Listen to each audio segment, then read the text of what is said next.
Mimi na masikitiko makubwa kuhusu hii fungu refu, jinsi ilivyoanzia fungu refu na ilivyofikishwa fungu refu. Fungu refu ilianziwa kwa dhiki sana. Fungu refu tulikuja kuifungua fungu refu hapa kuchimba visiki. Yani tunatafuta viwanja vya kujenga mabanda ya kupikia madagaa. Lakini sasa hivi tulivyoiboresha fungu refu ikawa nzuri, serikali yetu imeingilia kati kichoyo. Yani kichoyo, ili nia yao na madhumuni kuwaondoa raia ambao waliotoka majumbani kwao sehemu tofauti tofauti kuja kutafuta riziki hapa fungu refu. Ili kuja kutafuta riziki hapa, watu wameacha malengo na kazi zao tofauti tofauti kwa kuja kutafuta riziki fungu refu. Sasa serikali imewaonea choyo raia ili wanaona wanaendelea vizuri, kwa hiyo sasa wanaingia kati wao kuwavurugia haya maendeleo ili wasipate kuendelea. Kwa hiyo Mheshimiwa mtarajiwa wetu, rais wetu mtarajiwa, tunakuomba hili uliangalie kwa sana na utuangalie kwa macho ya huruma, kwa sababu watu wote wa kaskazini, wa kusini, wa magharibi, wa Pemba, wote wanamtegemea Allah, lakini na kuitegemea na fungu refu. Watoto wetu wari, balehe, watu wazima kama sisi, sote muhimili wetu hapa fungu refu. Lakini sasa hivi kutokana na hali fungu refu inaingiliwa fungu refu, kila mtu anadai kwamba fungu refu pake yeye. Na tulipoanza kuja kuchimba visiki pale kujenga mabanda, hatujamwona hata mtu huyu mmoja. Tukipikia dagaa kwenye madishi vichakani, yani vichakani, maana mwezio jiko jingine humuoni. Sasa hivi walipoona mwangaza huu, watu washaendelea, shaacha malengo yao yote kwa kutegemea hapa. Serikali inaingilia kati kuja kuvunja maendeleo ya raia wote. Sasa Mheshimiwa Rais, tunakuomba Allah akujalie uingie kwenye madaraka ya serikali hii ili utuonee huruma tu fungu refu, ili watu wa fungu refu wadumu hapa fungu refu pamoja na raia wote. Watoto wetu wamekopa faiba kwa ajili ya kutegemea uvuvi, hususani kwa bandari ya fungu refu. Sasa watakapoondolewa zile faiba zitafanywaje? Au zifugiwe kuku? Kwa hiyo Mheshimiwa Rais, ulione hili, serikali yetu ina choyo. Yani wanataka kuondoa watu wa fungu refu na wakulima tuliokuwa na maisha tunalima mabonde ya mto wa maji hayo hapo.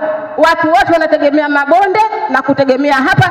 Awali Allah anamtegemea mwanzo, lakini na mihimili miwili. Yani hii bandari na raia waliopo kwenye bandari hii na wakulima wanaolima katika eneo lote hili watalolima, serikali ishaingilia kati kwa kuonea choyo wanyonge. Kwa hiyo Mheshimiwa Rais, tunakuomba utakapoingia madarakani na Allah kufikisha inshallah, ulione hasa uangalie macho ya huruma yapo karibu na hawa raia. Raia wanavunjiwa mabanda, banda linachukua thamani ya milioni, wao wanawalipa 300,000. Kweli hii ni haki? Hii ni haki?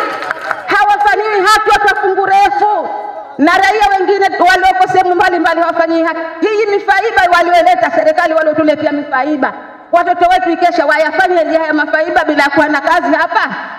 Kwa hiyo Mheshimiwa Rais, mimi na mengi naweza ngasema kucha, lakini wapishana wenzangu wazungumze walionayo na wao. Kwa hiyo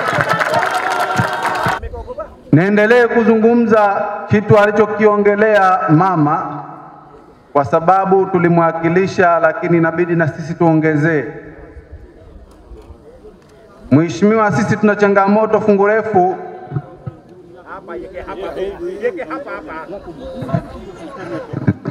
Mheshimiwa, sisi tuna changamoto sana fungu refu, na changamoto yenyewe mama ashaanza kuielezea na mimi nitaendelea kuielezea.